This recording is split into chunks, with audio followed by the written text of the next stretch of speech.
کشتیاں جب گرداب میں پھنستی تو سورت عنکبوت کی غالباً آیت نمبر 65 میں اللہ نے ان کے نظریے کا ذکر کیا، دعوا اللہ مخلصین، تو وہ پکارنے لگتے تھے کس کو؟ خالص۔ اس وقت سب بھول جاتے تھے انہیں، فلما نجاہم الی البر، پھر جب اللہ ان کو بچا کے لاتا خشکی کی طرف، اذا ہم یشرکون، تو وہاں آ کے وہ کیا کرتے تھے؟ پھر میرے شریک بنانے لگتے تھے۔ لیکن این کشتیاں جب گرداب میں پھنستی، بھور میں آتی، اس وقت وہ خالص کس کو پکارتے؟ آج کا کلمہ گو این کشتیوں میں جب گرداب میں پھنستا ہے کس کو آواز ہے؟ یا معین الدین چشتی لگا دے پار کشتی، مولا علی میری کشتی پار، بہاو الحق تے بیڑا حق۔ اگر ابو جہل نے قیامت کے دن استغاثہ کر دیا نا، پہ وقت جا، اگر ابو جہل نے اللہ کے سامنے کہا نا کہ مولا میں این کشتیوں میں تجھے پکارتا تھا، میں جہنم میں، اور یہ جو کھڑے ہیں یہ این مصیبتوں اور کشتیوں میں بھی غیر اللہ کو پکارتے تھے، یہ جنت میں، یہ تیرے عدل کے خلاف۔ ابو جہل کہتا تھا قل من یرزقکم من السماء والارض، میرے پیغمبر ان سے پوچھ تمہیں زمین و آسمان سے روزیاں کون دیتا ہے؟ فَسَيَقُولُونَ، تو وہ یقیناً جواب میں کہیں گے اللہ، کہ ہمیں روزی کون دیتا ہے؟ آگے اللہ کہتے ہیں افلا تتقون، تتقون کا ایک معنی تو تقوی کا ہے، ایک لغوی معنی بچنے کا ہے، یا لغوی معنی مراد ہے، یہ مانتے ہو کہ روزی دینے والا اللہ ہے، افلا تتقون، تو پھر شرک سے بچتے کیوں نہیں ہو؟ پھر میرے ساتھ شریک کیوں بناتے؟ اور سورت انعام پڑھیے گا، وہاں قرآن نے ذکر کیا وَجَعَلُوا لِلَّهِ مِمَّا زَرَعَ مِنَ الْحَرْثِ وَالْأَنْعَامِ نَصِيبًا، اپنی کھیتیوں میں اور اپنے جانوروں میں مشرکین مکہ ایک حصہ الگ کرتے تھے اور کہتے تھے ھذا للہ، یہ اللہ کے لیے ہے۔ یہ کس کے لیے ہے؟ اللہ کے نام کا حصہ نکالتے تھے اور وہ کہتے تھے وَھذا لِشُرَکَائِنَا، اور یہ جو دوسرا حصہ ہے نا یہ ہمارے کی نظر اللہ نیاز حسین۔ کیوں مشرک تھے؟ شرک کیا ہے ان کا؟ اللہ کو مانتے ہیں، اللہ کو خالق، مالک، رازق، محیی، ممیت، مدبر مانتے ہیں، بارش برسانے والا، بادلوں کا لانے والا، اناج پیدا کرنے والا، رزق دینے والا، روزی رساں، اللہ کو مانتے ہیں، اللہ کو پکارتے ہیں، کشتیوں میں خالص اللہ کو پکارتے ہیں، اپنی پیداوار میں اللہ کے نام کا حصہ نکالتے ہیں، اپنے جانوروں میں بطور نظر و نیاز اللہ کے نام کا حصہ نکالتے ہیں۔ پھر مشرک کیوں ہیں؟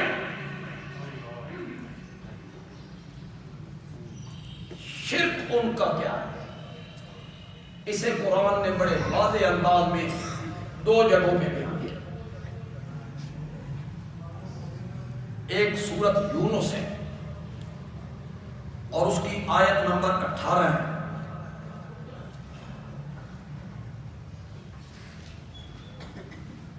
سورۃ یونس اور اس کی آیت نمبر 18 ہے۔ قرآن نے ان کے شرک کو ذکر کیا ہے، وَيَعْبُدُونَ مِن دُونِ اللَّهِ مَا لَا يَضُرُّهُمْ وَلَا يَنفَعُهُمْ۔ اللہ کے سوا ان کی پوجا پاٹ کرتے ہیں جو ان کو نقصان بھی نہیں پہنچا سکتے اور ان کو نفع بھی نہیں۔ یہ پوجا پاٹ کیا ہے؟ یہ میں پچھلے خطبات میں بیان کر چکا ہوں، کیونکہ سجدہ کرنا عبادت نہیں ہے، عبادت نظر و نیاز نہیں ہے، عبادت حاجات میں اور مسائل میں اور مشکلات میں کسی کو اس نظریے سے پکارنا کہ میں اسے نہیں دیکھ رہا اور وہ مجھے، اور بغیر مسائل کے اسباب کے وہ میری پکار کو سنتا ہے، یہ پکار عبادت نہیں ہے۔ تم مانو یا نہ مانو، آمنہ کے لال نے کہا ہے الدعاء هو العبادہ، الدعاء مخ العبادہ، پکارنا کیا ہے؟ اللہ کے سوا ان کی عبادت کرتی ہیں۔ یہ میں اس لیے تشریح کر رہا ہوں کہ کوئی بندہ یہ نہ کہے ہم تو اللہ کے سوا کسی کی عبادت نہیں کرتے، ہم تو عبادت اللہ کی کرتے ہیں۔ لوگ سمجھتے ہیں نماز پڑھنے کا نام عبادت ہے، صرف روزہ رکھنا عبادت ہے، حج کرنا عبادت ہے، زکات دینا عبادت ہے۔ لوگوں کو کون بتائے حجر اسود کو چومنا بھی کیا ہے؟ عبادت ہے۔ اور بیٹے کو چومنا عبادت ہے؟ تو فرق کرو نا پھر فرق۔ بیٹے کو چوم لینا عبادت نہیں، والد کے ماتھے کو چوم لینا عبادت ہے، اپنی والدہ کے ماتھے کو چوم لینا عبادت ہے، اپنے مرشد کے ماتھے کو چوم لینا، استاد کے ماتھے کو چوم لینا عبادت نہیں، حجر اسود کو چومنا فرق کرو۔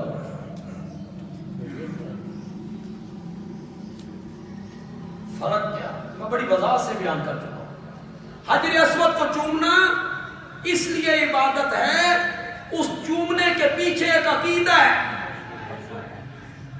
جب وہ چوم رہا ہے نا تو اس کا نظریہ یہ ہے جو رب مجھے سرگودا میں میرے گھر کے اندر دیکھتا تھا، حجر اسود کو چومتے ہوئے بھی وہ مجھے دیکھ رہا ہے۔ چوموں گا تو خوش ہوگا، خوش ہوگا تو نفع پہنچا سکتا ہے۔ اور جب بیٹے کو چوم رہا ہے اس وقت یہ نظریہ کوئی نہیں۔ جب اپنی والدہ کا ماتھا چوم رہا ہے یہ نظریہ کوئی نہیں۔ جب اپنے والد کے ماتھے کو چوم رہا ہے تو یہ نظریہ کوئی نہیں۔ اور جب کسی قبر کو چوم رہا ہے تو اس وقت بھی یہی نظریہ ہے کہ مجھے وہ نہیں دیکھ رہا، اس وقت بھی یہی نظریہ ہے کہ قبر والا مجھے دیکھ رہا ہے، میں اسے نہیں دیکھ رہا، وہ مجھے دیکھ رہا ہے اور میں اس کی قبر کا بوسہ دے رہا ہوں۔ اسی نظریے نے حجر اسود کے چومنے کو عبادت بنایا تھا۔ اب مانا کرو وَيَعْبُدُونَ مِن دُونِ اللَّهِ، اللہ کے سوا ان کی پوجا پاٹ کرتے ہو، ان کے نام کی نظر و نیاز دیتے ہو، انہیں مسائل میں پکارتے ہو، ان کے سجدے کرتے ہو جو تمہیں نقصان بھی نہیں پہنچا سکتے اور نفع بھی تمہیں نہیں پہنچا سکتے۔ وَيَقُولُونَ، خدا کے لیے اس نظریے کو ذرا غور سے سننا ہے، ترجمہ بھی آپ کر دیں گے، میں نہیں کرتا، آپ ترجمہ کر دیں گے۔ وَيَقُولُونَ، اور وہ کہتے ہیں ہَؤُلَائِ، یہ جن کے سجدے ہم کر رہے ہیں، جن کی نظریں نیازیں ہم دے رہے ہیں، جن کو غائبانہ حاجات میں ہم پکار رہے ہیں، یہ جو ہے نا شفعاؤنا، یہ ہمارے سفارشی ہیں عند اللہ. آگے اللہ نے کیسی بات کی؟ اللہ کہتے ہیں اتنبئون اللہ، کیا تم اللہ کو بتانے لگے ہو وہ بات لا یعلم جو خود اللہ نہیں جانتا آسمانوں میں اور نہ زمین میں. وہ بات اللہ کو بتانے لگے ہو. مطلب یہ ہے جانتا تو تب جب کوئی سفارشی، کوئی ایسا ہوتا جس کی بات میں رد نہ کرتا، کوئی ایسا ہوتا جو جبرن مجھ سے منوا لیتا، کوئی ہوتا تو میں جانتا. تم ایسی بات کہنے لگے ہو جس کو خود اللہ بھی آسمان و زمین میں نہیں جانتا. ان کا یہ عقیدہ ذکر کر کے خدا کے لیے اس پر غور کیجئے، قرآن نے کوئی بات چھوڑی نہیں ہے. یہ عقیدہ ذکر کر کے کہ وہ اپنے بزرگوں کو، نبیوں کو، حضرت ابراہیم کو، اسماعیل کو، حبل کو، لات کو، منات کو، عزا کو سفارشی سمجھتے تھے، شفیع غالب، کہ یہ منوا لیتی ہیں، رب سے کروا دیتی ہیں کام. یہ ذکر کر کے اللہ کہتی ہیں سبحانہ وتعالی عما یشرکون. اللہ پاک ہے اور بلند و بالا ہے ان کے شریک بتانے سے. اللہ نے اس عقیدے کو کیا کہا؟ شرک. اسی لیے تو کہا سبحانہ وتعالی عما. یہ ایک اس جگہ پہ ذکر کیا، پھر اللہ نے 23ویں پارے میں جا کے اس کو پھر ایک دفعہ ذکر کیا. یہ سورہ زمر ہے. اتنی جو تمہید باندھی ہے، کہنا کیا چاہتا ہے؟ فرمایا فاعبد اللہ، بس عبادت کر اللہ کی مخلصین، خالص کرنے والا اس کے لیے عبادت. یہ قرآن کا دعویٰ ہے. یہ قرآن منوانا چاہتا ہے، یہ قرآن سمجھانا چاہتا ہے کہ اس دھرتی پر عبادت ہوگی تو صرف کس کی ہوگی؟ عبادت کیا ہے؟ یعنی سجدہ ہوگا تو صرف اسی کا ہوگا، نظر و نیاز ہوگی تو صرف اسی کی ہوگی، غائبانہ حاجات میں پکار ہوگی تو صرف اسی کی ہوگی. اللہ سنو، للہ الدین الخالص، اللہ ہی کے لیے ہے عبادت خالص، اسی کا حق ہے. والذین اتخذوا من دونہ اولیاء، اور جن لوگوں نے بنائے ہیں اس کے سوا کا ساز، کہ یہ بگڑیاں بنا دیتی ہیں، یہ کھوٹی قسمتیں کھڑی کر دیتی ہیں، یہ ہماری لجیں پال دیتی ہیں، یہ غریب نواز ہیں. اللہ کے سوا جن جن کو انہوں نے کارساز بنایا ہے وہ کہتی ہیں ما نعبدہم، ہم ان کی پوجا پاٹ، نظریں، نیازیں، سجدے، پکاریں، ہم ان کی پوجا پاٹ صرف اس لیے کرتے ہیں لِيُقَرِّبُونَا. یقربو دا مانا کرو، یہ اردو دا لفظ ہے. ہم تو ان کی پوجا پاٹ، نظریں، نیازیں، سجدے صرف اس لیے کرتے ہیں لِيُقَرِّبُونَا، کہ وہ ہمیں قریب کر دیتے ہیں الی اللہ. ہم گناہگار ہیں، ہماری سنتا نہیں، اور ان کی ہماری ان کے آگے، ان کی اللہ کے. اس وسیلے کو قرآن نے رد کر دیا.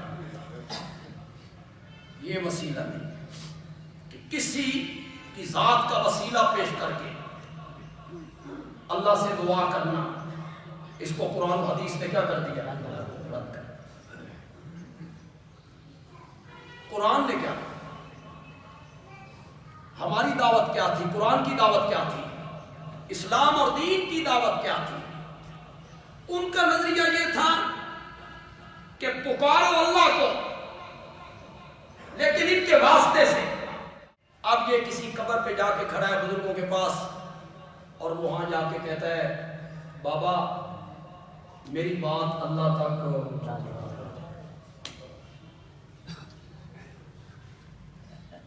مزہ نہیں آ گیا؟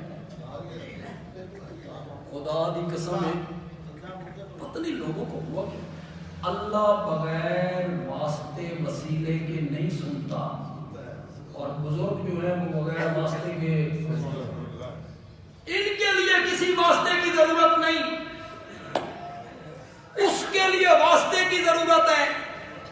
یہ کسی قبر پہ کھڑا ہے، کسی بزرگ کی قبر پہ، اور وہاں جا کے درخواست کرتا ہے بابا میری بات اللہ تک پہنچا، میری درخواست اللہ تک پہنچا۔ اللہ نے بھی بنیاد پہ ہاتھ رکھا۔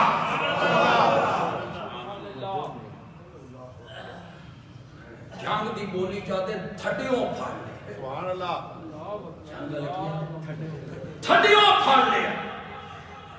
رب نے بھی ایرے پہ ہاتھ رکھا، رب نے بھی بنیاد پہ ہاتھ رکھا، تے خدا دی قسم مزہ ہی آ گیا۔ اللہ نے فرمایا تو کسی بزرگ کی قبر پہ جا کے اس بزرگ کو کہتا ہے کہ بابا میری بات اللہ تک پہنچا، وہ بابا تیری بات مجھ تک تب پہنچائے جب تیری سنے، تیری سنے تو پہنچائے نا۔ ان تدعوہم لا یسمعون، اگر تم ان کو پکارو وہ تمہاری پکارے سن۔ یہ سورۃ فاتر ہے، 22واں پارہ ہے، آیت نمبر 13-14 ہے۔ جاؤ گھروں میں جا کے ترجمے دیکھو۔ ان تدعوہم، اگر تم ان کو پکارو تو وہ تمہاری پکاریں سن نہیں سکتے، سن نہیں سکتے۔ مولا کب تک نہیں سنیں گے؟ آج نہ سنا تو پھر جمعرات کو جب روحیں آتی ہیں، جمعرات کو نہیں تو شب برات، پھر روحیں بنیروں پہ آ کے آئی ہیں جنت سے۔ واہ، کہاں سے؟ سرگودا میں جنت چھوڑ کے تیرے علاقے دیکھنے آئے ہیں۔ شب برات کو مولا میں وہاں بیٹھ جاؤں گا، دھرنا دے دوں گا، پکاروں گا، پھر پکاروں گا، سنا کے اٹھوں گا۔ 26واں پارہ، پہلا صفحہ، سورۃ احقاف، آیت نمبر 5۔ جاؤ گھروں میں جا کے ترجمہ دیکھو، مجھے ترجمہ نہ کرنا پڑے، میں لفظ بولوں تم سمجھ جاؤ۔ قرآن نے کہا وَمَنْ أَضَلُّ مِمَّنْ يَدْعُو مِن دُونِ اللَّهِ مَن لَّا يَسْتَجِيبُ لَهُ إِلَى يَوْمِ الْقِيَامَةِ، إِلَى يَوْمِ الْقِيَامَةِ۔ وَمَنْ أَضَلُّ، اس سے بڑا گمراہ کون ہے؟ استفہام انکاری ہے، یعنی کائنات میں اس سے بڑھ کر گمراہ کوئی نہیں۔ کائنات میں وہ سب سے بڑا گمراہ ہے جو اللہ کو چھوڑ کے ان کو پکارتا ہے، جو اس کی پکاروں کا جواب قیامت کے دن تک نہیں دے سکتے۔ مولا ناراض ہے، بولنا بھی قوت نہیں، فرمایا وَهُمْ، اس کا ترجمہ بھی نہیں کروں، آپ خود سمجھیں۔